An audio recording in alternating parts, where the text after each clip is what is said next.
I think we can all agree that in order to achieve optimal functionality, specifically with the big three movements, squat, bench, and deadlift, you want to have genetically you want to have a very symmetrical anatomical body, right?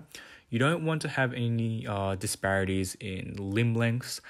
You don't really want any like differences in the insertion points of your muscles, and overall you don't want the joints and the positions where your your bones are articulated into your sockets, right? You don't want them to deviate that much, right? And I guess specifically if we're talking about balance in terms of strength and muscle gain, right?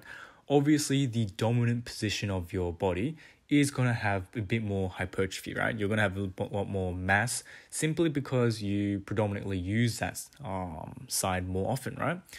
And because of that, there's going to be some deviations in mobility issues, flexibility, and overall range of motions in particular regions, right?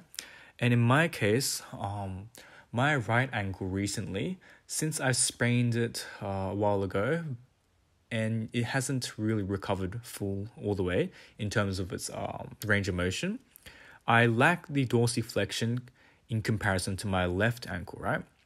And although it may not look like much, it's those micro details that kind of accumulates, and although hard to observe, you can slowly detail the the domino effect, right? That small minor detail is what allows you to determine what those flaws in your movements are.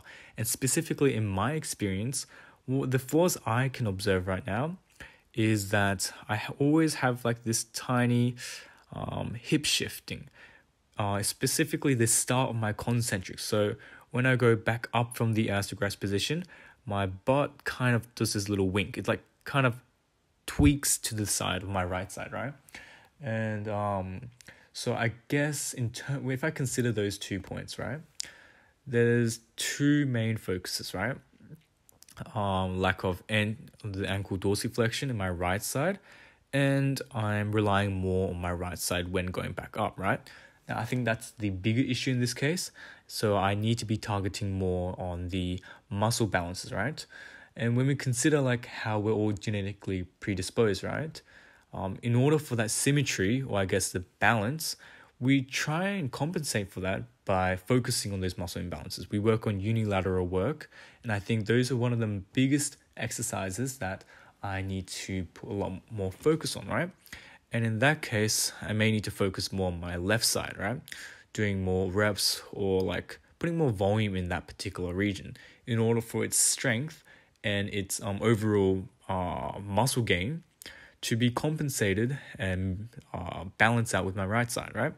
Because when you don't have balance, you are going to deteriorate in positions, right? If one gear doesn't match with the other, well, the whole body won't work, right? And again, like I said, it accumulates and it brings those micro details build up to become a macro flaw, which kind of like hinders or becomes the weakest link of the overall movement, right? And I think because of that tiny hip tweaking I do often, that may be a reason why I sometimes feel a bit of a strain in my lower back after squatting, right? Because I'm always shifting a bit more to the right side during the squats, right? And ideally, you do not want excessive movement of your back while doing the squat, right? Although like the flexion and like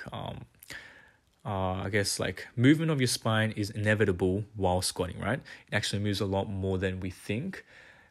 Ideally, you don't want to be moving it more than it naturally should, right? And because of that, since I'm shifting, I'm recruiting more of one specific erector muscle compared to the other sessions, right? So that's basically it. Those are the things I wanted to reflect on for today, and I'll finish it off here.